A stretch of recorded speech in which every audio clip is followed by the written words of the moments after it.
A shocking census conducted in the arid plains of Andalusia during the year 2002 revealed a stark truth. Merely 94 Iberian lynx persisted on our planet. This wasn't a regional count or a continental approximation. It represented the species' entire global presence. This apex predator, which had endured millennia from the last great ice ages to the collapse of empires and 2 centuries of human encroachment through firearms and infrastructure, was now faltering within Europe's most celebrated wildlife sanctuary. For 40 years, this natural haven had been a bastion of protection, safeguarded by law against hunting, development, and with rigorously monitored boundaries. Yet its numbers continued a troubling retreat. Fast forward 2 decades and 2 years to the present day, and the count now stands at 2,401 wild lynx, thriving across Spain and Portugal. This remarkable resurgence wasn't born from an intensification of existing protective measures. Instead, it stemmed from a profound shift in focus, a realization of what truly warranted safeguarding. Envision Doñana National Park at the dawn of the new millennium. Vast, low-lying scrubland extending across the Andalusian plains, with iconic umbrella pines silhouetted against the distant horizon and the Guadalquivir Delta anchoring its southern flank. Remote camera traps, affixed to gnarled cork oaks and thorny bushes, regularly captured glimpses of this hidden world. Researchers, their boots caked with mud, would retrieve memory cards, reviewing the precious data at a makeshift table in the rear of their field vehicle. The visual evidence was undeniable. The elusive lynx were present. One might observe a solitary adult, its tufted ears alert, its exquisitely pale spotted coat momentarily illuminated by a sliver of morning sun as it ghosted through dense undergrowth. These photographic records were breathtaking, yet the population figures they represented were deeply unsettling. Since 1969, Doñana had enjoyed robust legal protection.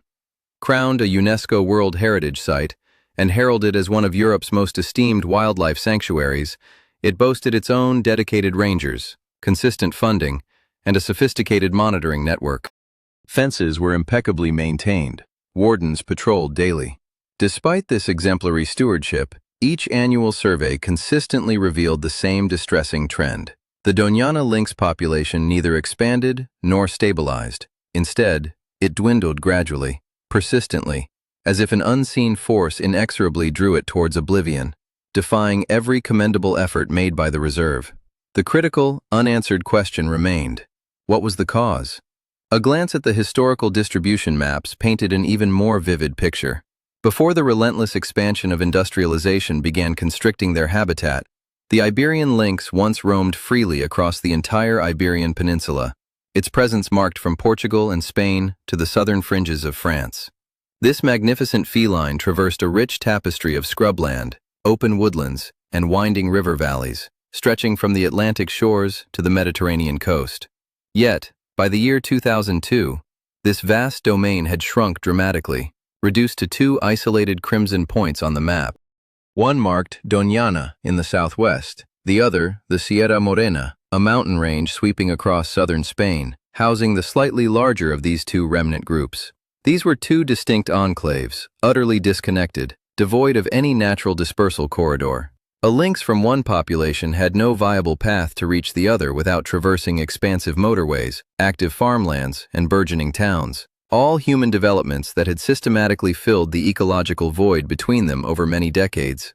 This wasn't the portrait of a species in a gentle, gradual decline. It was the harrowing image of an animal stranded on 2 diminishing islands, as the surrounding waters steadily rose. One might logically inquire, given the reserve's protected status since 1969, why did the lynx population not naturally rebound? The answer lay in a fundamental misdiagnosis. Protection itself was never the core issue. While a robust fence effectively deterred illegal hunting, it did nothing to replenish the dwindling food supply within. The intuitive reaction to a vanishing species often leans towards intensified protection, deploying more rangers, enforcing stricter regulations, erecting road barriers to mitigate vehicular collisions, and even conducting DNA surveillance on every single animal. Spain had, in fact, implemented many of these measures. Leading conservation groups advocated for even more rigorous approaches, and the European Commission provided substantial funding. However, the prevailing strategy of encircling the feline with layers of protection was fundamentally misdirected. The lynx was not struggling from a deficit of safeguarding. Its plight was rooted in a critical scarcity of sustenance. An astonishing 80 to 90% of the Iberian lynx's diet consists solely of the European rabbit. This is not merely a dietary preference among various prey species, it represents an intrinsic structural dependence, forged through millions of years of coevolution on this precise peninsula. A female lynx, burdened with the monumental task of raising cubs, requires a territory abundant in rabbits simply to generate enough milk to ensure the survival of her litter. In the absence of adequate prey, females either forego crucial breeding seasons entirely or succeed in raising fewer kittens to independence than the population requires to perpetuate itself. A territory might be impeccably preserved, an individual lynx might appear perfectly healthy, yet the entire population will nonetheless spiral towards peril, because the very landscape cannot furnish a breeding female with enough nourishment through a complete season. Long before concerted efforts began to rescue the lynx, its primary food source, the rabbit, had already endured two devastating scourges. In the 1950s, myxomatosis, a formidable disease, tore across Europe. Though intentionally introduced in France to control rabbit populations harming agricultural crops, its spread far exceeded all initial projections. It brought swift demise and propagated rapidly, reaching rabbit colonies across Spain and Portugal that had no prior immunity. In impacted regions, European rabbit numbers plummeted by as much as 90%. Lynx populations mirrored this decline, though monitoring systems of the time lacked the precision to fully chart the cascading effect. Nonetheless, the lynx remained observable, photographed, and seemingly present within its shrinking domain. Then, in 1988, rabbit hemorrhagic disease emerged. This second viral agent, operating via a distinct biological mechanism from myxomatosis, could lead to fatality within a mere 2 to 3 days of infection. It struck rabbit populations that had been painstakingly recovering since the 1950s. In certain locales, years of fragile resurgence were obliterated within a single outbreak season. The lynx numbers receded yet further. All the while, the landscape presented an unaltered facade: scrubland, cork oak, cistus, and rosemary. Camera trap footage depicted a magnificent spotted cat navigating habitat that looked, to any observer unfamiliar with the ecosystem's richer past, perfectly sufficient. This, however, was a baseline already severely compromised. None of the dedicated conservation teams active in the year 2002 had ever witnessed the Andalusian scrubland at its full, pre-myxomatosis rabbit density. They had matured within an ecological system that operated at a mere fraction of its historical abundance, and that fraction felt complete because no living individual could recall the true grandeur of its former state. The environment did not appear broken, it simply looked like Andalusia. The absent rabbits were imperceptible precisely because they had vanished half a century prior. The Doñana population benefited from its own dedicated wardens, specialized monitoring teams, and meticulously conducted annual surveys. Researchers diligently documented individual animals, charted births and fatalities, and scrutinized population figures with a level of sustained vigilance rarely afforded to most wildlife species. Indeed, the lynx was arguably among the most closely observed creatures on the entire continent. Yet, the very force that was systematically extinguishing it, the severely diminished rabbit population within a landscape that seemed outwardly pristine, remained conspicuously overlooked. They were, in essence, expending their protective efforts on the wrong species. When the critical decision was made to initiate a captive breeding program, to carefully extract animals from their wild habitat, breed them under meticulously controlled conditions, manage their genetics with precision, and ultimately reintroduce the cubs into specifically designated sites, the undertaking was robustly designed, garnered international support, and came with a substantial price tag. El Acebuche, the primary breeding center situated within Doñana, commenced its operations in the early 2000s, soon followed by additional facilities: Zarza de Granadilla in Extremadura, Jerez de la Frontera, and eventually sites established in Portugal. Genetic pairings were painstakingly organized to prevent inbreeding, and cubs were deliberately exposed to live prey before their eventual release into the wild. Every procedural protocol was observed with the utmost seriousness. Yet the initial reintroductions met with disheartening failure. Animals, meticulously reared within these centers, were placed into habitats where the rabbit population density remained far too low to sustain a viable territory. Within a matter of weeks, the released lynx would disappear from their designated zones. Some met their end due to vehicular collisions. Others were tracked via GPS collars to locations where they never managed to establish a stable territory, eventually vanishing from the monitoring data altogether. The program was successfully producing healthy, impeccably raised animals, only to release them into environments utterly incapable of sustaining their dietary needs. It appeared delicate, fragile, a costly and disheartening setback. This failure, however, was profoundly significant, for it unequivocally highlighted a critical underlying issue. The fundamental truth became painfully clear. It is simply unfeasible to reintroduce a predator, almost wholly reliant on a singular prey species, into a habitat where that very prey is insufficient. While this pronouncement now seems self-evident in hindsight, its practical implications at the time were undeniably harsh. To successfully reintroduce lynx into new territories, the absolute prerequisite was the presence of rabbit populations dense enough to support a resident lynx. However, establishing these robust rabbit numbers on private land, which comprised the majority of suitable habitat beyond designated reserves, often managed as hunting estates for species like deer and red-legged partridge, demanded the active cooperation of landowners. These individuals, typically, perceived no compelling reason to welcome a protected carnivore they were forbidden to hunt, and which posed a potential disruption to their carefully managed game. This presented an intricate dilemma, a biological paradox. For lynx reestablishment, rabbits were essential. For rabbit population growth, access to land was paramount. To secure land access, landowner collaboration was indispensable. And to gain landowner cooperation, tangible results were needed. Yet generating those results was impossible without first releasing lynx into areas that, initially, lacked sufficient rabbit density to sustain them. Each potential solution hinged on conditions that only the successful implementation of the solution itself could ultimately create.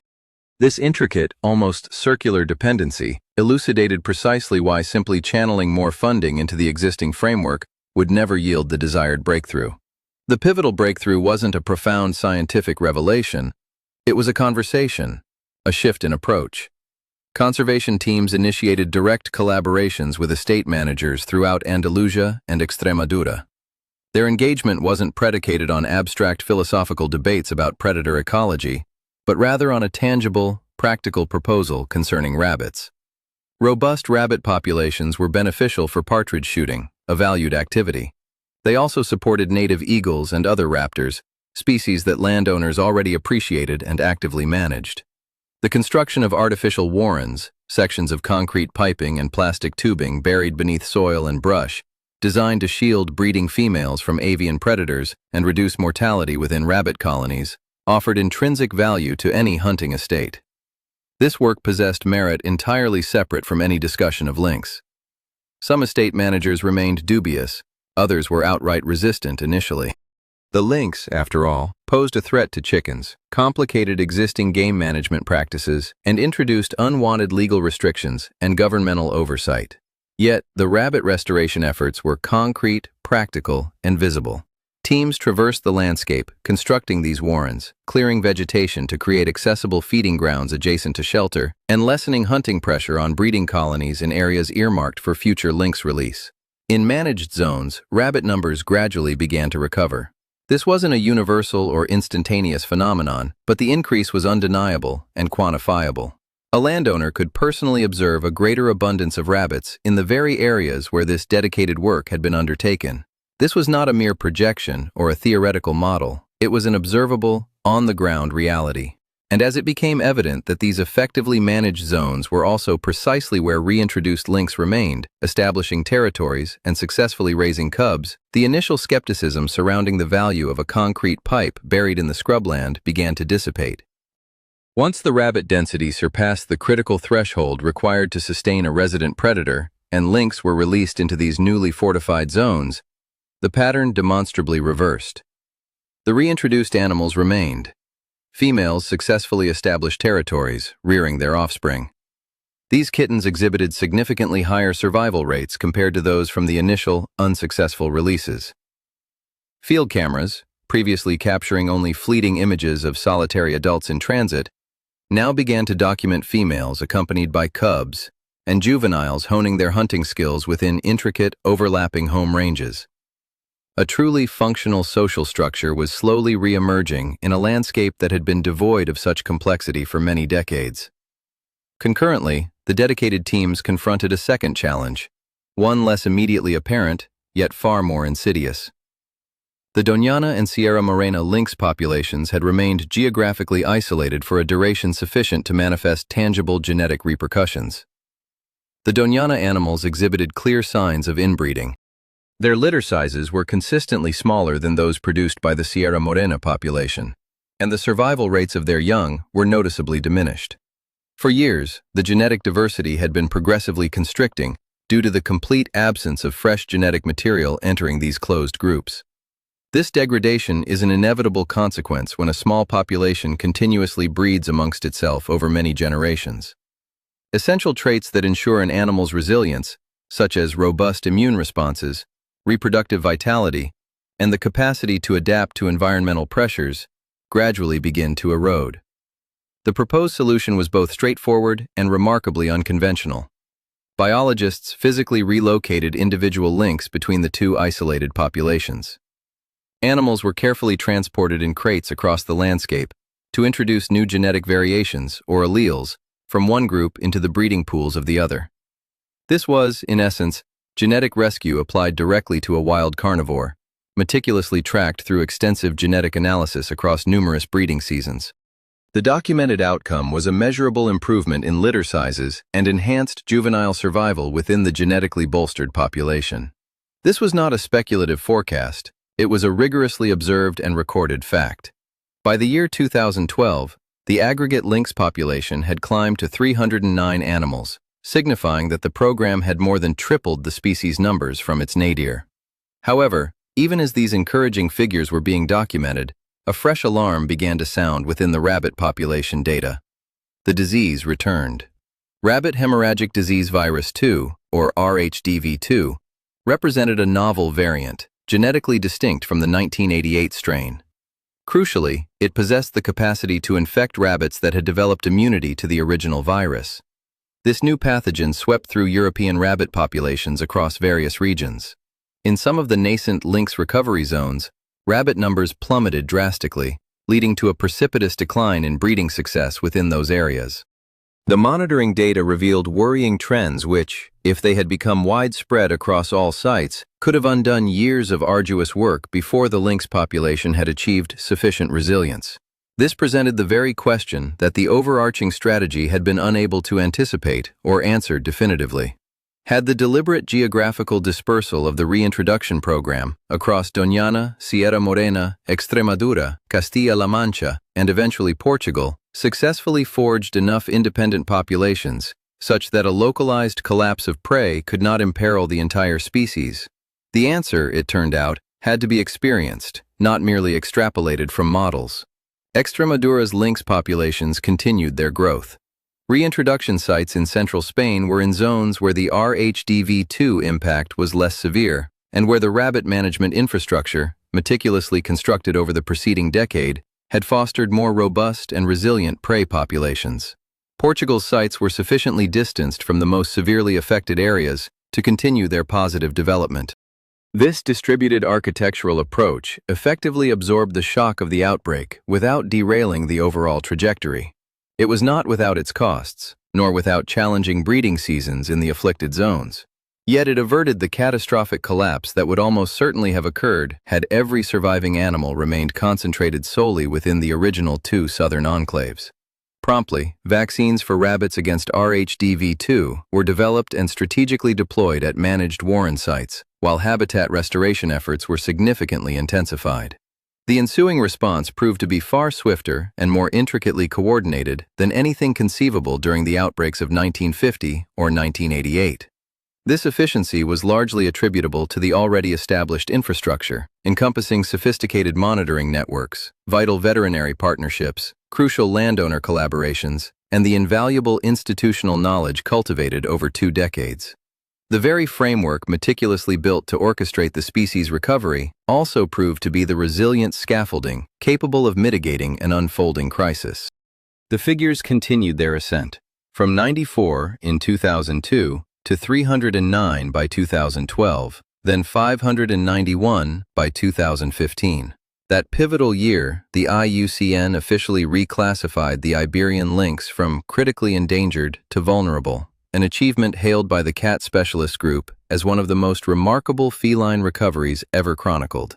By 2019, over 1,100 individuals were confirmed. The count reached 2,021 in 2023, culminating in an astonishing 2,401 wild lynx spanning Spain and Portugal in the current year, 2024. Camera traps now routinely captured images of lynx in Murcia, in Castilla-La Mancha, and throughout the Portuguese Alentejo, regions where this elusive species had been absent for 5 decades or even longer. In Extremadura, estate managers, who had initially harbored resentment towards the restrictions imposed by hosting a protected predator, now proudly cited lynx sightings as a significant point of local pride. Ecotourism ventures began to flourish in areas that possessed no prior wildlife-based economy before the recovery took hold. The very animal once perceived as a liability to land management had transformed into a compelling attraction, drawing people from afar to witness and photograph. Furthermore, the program yielded an unforeseen bonus, something no one had explicitly designed it to accomplish. The network of road underpasses and dedicated wildlife crossing structures, initially constructed to enable GPS-collared lynx to traverse safely between fragmented scrubland patches, connectivity infrastructure entirely justified by lynx recovery metrics, were discovered to be routinely utilized by numerous other species. Monitoring confirmed that Spanish imperial eagles were actively employing the movement corridors first established by the lynx. Red deer were documented frequently at these crossing structures. In some areas, even Iberian wolves were confirmed to be using underpasses that had been specifically engineered for a distinct, much smaller predator, with absolutely no connection to wolf conservation planning. The substantial investment made to rescue a single, critically endangered feline had subtly reconfigured the movement capabilities across a significant segment of the Iberian landscape, a capacity now being leveraged by multiple species without any deliberate design to that effect. These vital corridors were not conceived to restore an entire ecosystem. Their purpose was to save a single cat. Yet the wider natural world nonetheless began to reclaim its pathways through them. Here, clarity and candor are paramount. The triumphant recovery of the Iberian lynx does not present a universally applicable blueprint. Its success hinged on an extraordinary confluence of factors: sustained EU Life program funding across numerous budget cycles, enduring through shifts in governmental administrations in 2 distinct nations. It demanded seamless coordination of national conservation policies between Spain and Portugal, navigating complex cross-border political dynamics. It necessitated specialized genetic management expertise, the simultaneous operation of captive breeding facilities at multiple locations, a landowner engagement program that painstakingly cultivated trust over many years, the veterinary capability to swiftly counter a novel disease emerging amidst an active recovery, and an unwavering institutional commitment spanning over 2 decades, one that did not falter with changes in leadership or shifts in governmental priorities. On a per-surviving individual basis, this stands as one of the most costly conservation investments Europe has ever undertaken. Its efficacy stemmed from several critical elements. The primary prey species was capable of recovery. Viable habitat remained available. The political will remained steadfast. And the dedicated team possessed both sufficient time and a robust, distributed infrastructure to weather 2 separate crises without compromising the foundational progress they had meticulously established. Should one remove the critical funding, the sophisticated genetic management, the vital prey restoration efforts, the invaluable landowner collaborations, or simply the passage of time, the narrative would undoubtedly conclude in a drastically different manner. Yet here is the profound reality of what transpired. A biologist in Doñana in the year 2002 confronted the grim prospect of merely 94 animals confined to 2 isolated fragments of land with no interconnections. He witnessed a protected reserve meticulously adhering to every protocol, while the magnificent feline within its bounds quietly diminished. The prevailing instinct called for intensified protection, stronger fences, more surveillance cameras, increased patrols. However, the land itself articulated a different, more fundamental demand. It urged a shift from managing the predator to nurturing what the predator genuinely required. Cease protecting the cat, begin rebuilding its sustenance. This critical pivot marked a turning point. It wasn't swift, nor inexpensive, nor without the initial setbacks of releasing animals into insufficient habitats. It wasn't without the challenge of a second devastating disease emerging mid-recovery, testing the entire conservation architecture's resilience against another potential rabbit collapse. And it certainly wasn't achieved without the slow, often unglamorous work of persuading a private estate manager in Extremadura that a simple concrete pipe buried in his scrubland held monumental significance. Now, with 2,401 wild lynx thriving, the heart of this remarkable achievement remains a singular, elegant truth. The lynx did not return because Europe constructed an even more formidable fortress around it. It returned because at last, someone looked beyond the predator, inquired into what that predator genuinely needed to survive, identified the answer as the humble rabbit, and then ventured into the Andalusian scrubland with concrete pipes and a clear strategy to restore it. They did not merely save the lynx, they saved what the lynx needed, and then, the lynx in turn, accomplished the rest. If stories of profound resilience and innovative conservation resonate with you, consider subscribing to our channel for more insights into the natural world.